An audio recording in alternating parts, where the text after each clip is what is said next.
O governador Wellington Dias disse ontem que o Estado não tem condições de arcar com o valor milionário dos precatórios, das dívidas estaduais que estão na Justiça. O Tribunal de Justiça determinou esta semana o bloqueio de 48 milhões de reais nas contas do Estado para que esses precatórios sejam pagos. Ou seja, as contas estão bloqueadas como uma forma de forçar o governo a dar andamento ao cumprimento do pagamento dos precatórios. Sobre esse e outros assuntos, nós vamos conversar aqui no estúdio com o secretário estadual de Planejamento, Antônio Neto. Secretário, bom dia. Bom dia, Nádia. Inclusive, já houve uma repercussão nas prefeituras. A PPM fez uma reunião essa semana porque repercute no repasse do ICMS para as prefeituras também.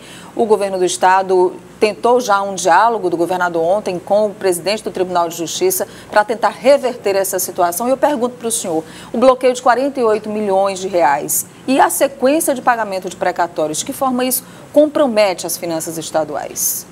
Bom dia, Nádia. Bom dia, telespectadores da TV Cidade Verde.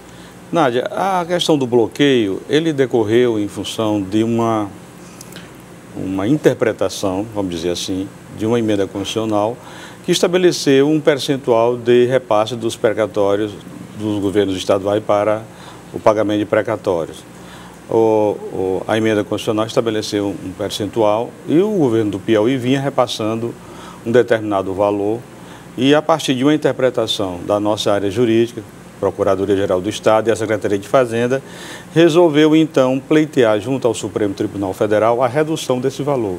Um percentual aí em torno de que estava estabelecido em torno de 1,79, se não me engano, para e o Estado achava que era em torno de 1,5. Isso haveria uma redução do valor. Então o Estado, a partir daí, deixou de repassar, considerando que havia essa decisão, melhor dizendo, essa interpretação judicial e, portanto, havia uma dúvida com relação a isso. Não foi que o Estado quisesse deixar de repassar. Não, o Estado queria repassar conforme aquele entendimento.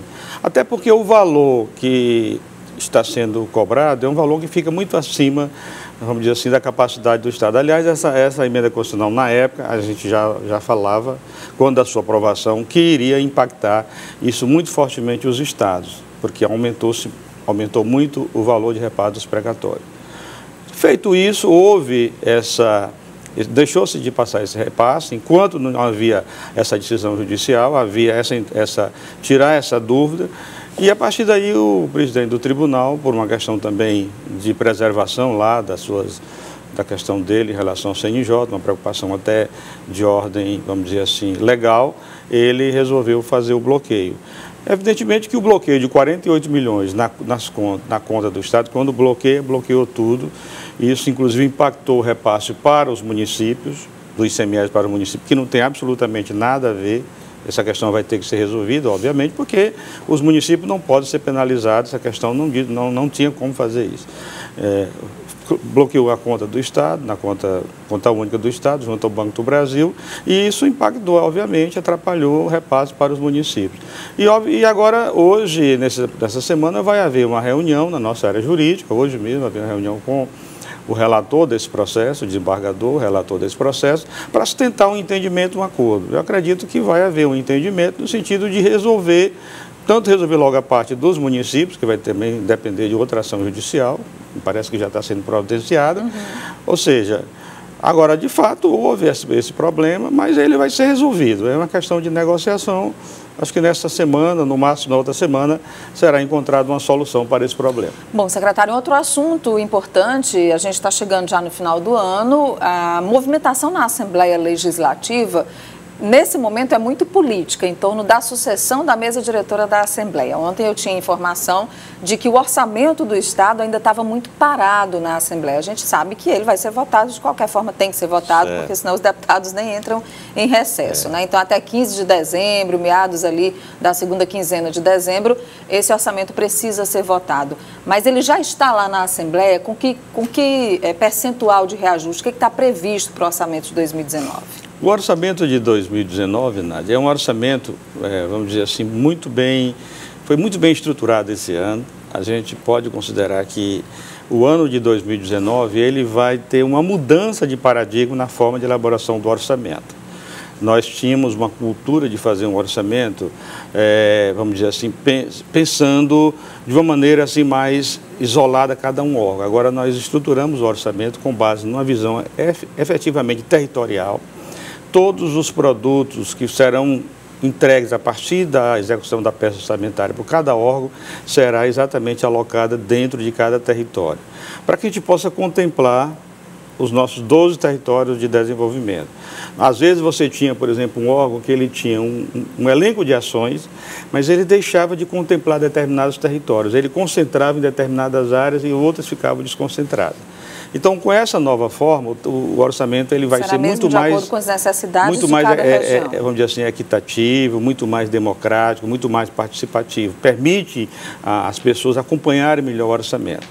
Agora, do ponto de vista financeiro, obviamente, é um orçamento que ainda se ressente das dificuldades econômicas. Nós tivemos, a nossa receita, a previsão de receita total do Estado para esse ano é em torno de 13 bilhões de reais. Quando você retira o repasse para os municípios, a cota parte dos municípios, repasse para o Fundeb, outras despesas, fundo de previdência, regimes próprios de previdência, dedução dos segurados, que fica efetivamente como receita corrente líquida em torno de 8,4 bilhões de reais.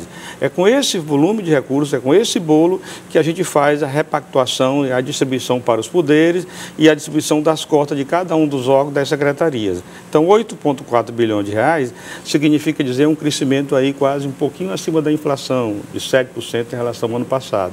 É muito pequeno ainda, mas é alguma coisa. Agora, o que nós precisamos é otimizar esse orçamento, usá-lo de maneira muito mais eficiente para tentar atender ao conjunto de demandas. Todos nós, quando pegamos o orçamento, qualquer setor, os poderes, quando vamos examinar o orçamento, e nós apresentamos a proposta, querem sempre renegociar. Eles acham que é pequeno. O valor a ser repassado para eles é pequeno. Todos vão achar.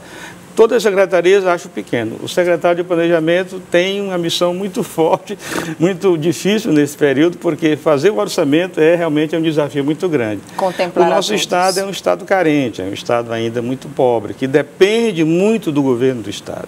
Então nós temos que pensar todas as áreas. Nós não podemos deixar nenhuma área com seu recurso assegurado, mesmo que seja um pouco menor, mas tem que ter esse recurso, para que a gente mantenha as estruturas funcionando. Eu digo que o grande desafio desse orçamento é nós fazermos uma gestão mais eficiente. Eu acho que é a hora da gente pensar em fazer mais ainda, otimizar os recursos, fazer mais eficiência, fazer mais controle, com mais participação da sociedade, porque o Estado precisa cumprir o seu papel. Bom, nós conversamos aqui com o secretário estadual de Planejamento, Antônio Neto, um dos nomes praticamente certos para o próximo governo de Wellington Dias. Pelo menos foi o que já deixou praticamente claro, viu, secretário, o governador Wellington Dias, numa entrevista concedida aqui mesmo, na TV Cidade Verde, logo após a sua reeleição. Mas a verdade é que nós temos que esperar até o dia 31 de dezembro, porque o governador ainda não conversou com ninguém, ele ainda vai discutir a equipe. Então, como se diz na coisa, o futuro a Deus pertence. Tá certo. Vai ter equipe de transição? Não, né? Já fica tudo encaminhado. Não vai ter a equipe de transição, já é a própria equipe que está funcionando. Já é a própria equipe que está funcionando. Se vier um ou outro, agregar um ou outro membro, que já existe, parece algumas pessoas que estão sendo convidadas, mas a equipe praticamente permanece a mesma. Muito obrigada, secretário Antônio Neto. Obrigado. Bom dia para o senhor.